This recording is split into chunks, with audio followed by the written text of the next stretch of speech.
আসসালামু আলাইকুম ভিউয়ার্স, আপনারা সবাই কেমন আছেন? আশা করি সবাই ভালো আছেন, আমরাও ভালো আছি। তো আজকে চলে আসলাম নতুন একটি ভিডিও নিয়ে। আজকে ভিডিও হচ্ছে ঈদ যাত্রার ভিডিও। আমরা আসলে গ্রামে ঈদ করতে যাচ্ছি, যেহেতু ঈদে তো বাড়িতে যেতেই হবে, সবাই আমাদের জন্য অপেক্ষা করছে। এবার ঈদটা আমরা শ্বশুরবাড়িতেই করবো, কারণ আমার শ্বশুরবাড়িতে কুরবানি আছে, আর আমার প্রত্যেকবার শ্বশুরবাড়িতেই কুরবানি ঈদটা পালন করা হয়। তো বাড়িতে এসেই দেখছি যে আমার দেবর সাইকেল নিয়ে গরুর ঘাস আনতে যাচ্ছে, আর এদিকে আমি কুরবানির ছাগলটাকে একটু আদর করে দিচ্ছিলাম, যে ওর জন্য অনেক মায়া হচ্ছিল, কারণ ওর এখানেই জন্ম হয়েছে, এটা আমাদের বাড়িতে পোষা ছাগল। তো এদিকে আমি একটু দেখছিলাম যে বাড়িতে আর সবাই কী করছে। তো আমার দেবর এখানে হচ্ছে ঘাস কাটতে চলে যাচ্ছে সাইকেল নিয়ে। আর আপনাদের সাথে একটু পরে একটা মজার ভিডিও শেয়ার করব। আপনাদের যদি আমাদের ভিডিওটি ভালো লাগে থাকে তাহলে লাইক কমেন্ট শেয়ার করবেন, আমাদের চ্যানেলটা সাবস্ক্রাইব করবেন, ফেসবুক থেকে দেখলে ফলো দিয়ে রাখবেন নতুন নতুন ভিডিও দেখার জন্য। তো আপনাদের এখন আমি সেই ভিডিওটি শেয়ার করছি।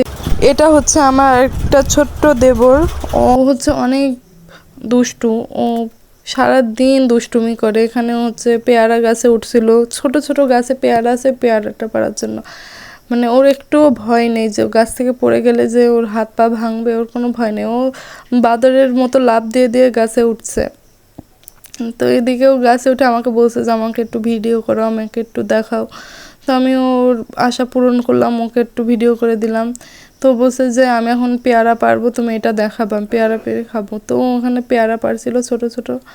আমি বলছিলাম যে এত ছোট পেয়ারা কি খাওয়া যায় না? কেউ কথা শুনছিল না, ও পেয়ারা পারবে, খাবে। বলছিল যে আমাকে তুমি ভিডিও করো, আমাকে দেখাও। ও ভিডিও করার পরে আরও 3-4 বার দেখবে ওর ভিডিও যে কেমন হয়েছে। তো আমিও দেখাচ্ছি যে তুমি খাও, তাহলে আমি ভিডিও করি। তো এখানে আমি বললাম যে অনেক হয়েছে, এবার নেমে পড়ো, তুমি যেহেতু উঠার ভিডিও দেখাইছো তাহলে এখন নামার ভিডিও দেখাও। তো বলছে যে আচ্ছা ঠিক আছে, আমি নামছি, তুমি ক্যামেরা ধরো, আমি নেমে ভিডিও দেখাচ্ছি, তুমি এটা হচ্ছে সবাইকে দেখাবা। তো আমিও বললাম যে আচ্ছা দেখাবো, তুমি তাহলে এবার নামো গাছের থেকে, কারণ আমারও ভয় লাগছিল যে গাছের থেকে পড়বে নাকি। ও আরও উপরে উঠতে চাচ্ছিল, তো আমি মানা করছিলাম যে ওঠার দরকার নেই, তুমি এখন নেমে পড়ো। তো ও এখন নেমে যাচ্ছে গাছ থেকে। তো আপনাদের সাথে আমি আমাদের গরুকে শেয়ার করব, আমাদের পরিবারের নতুন সদস্য, ওকে নতুনই কেনা হয়েছে। ওকে কেনার পরে ওর একটা বাচ্চাও হয়েছে। এই বাছুর হওয়ার পর থেকে ও সারাদিন অনেক অসুস্থ থাকে, অনেক দিন ধরে অসুস্থ, এখনও পুরোপুরি সুস্থ হয়নি, একটার পর একটা অসুখ লেগেই থাকে।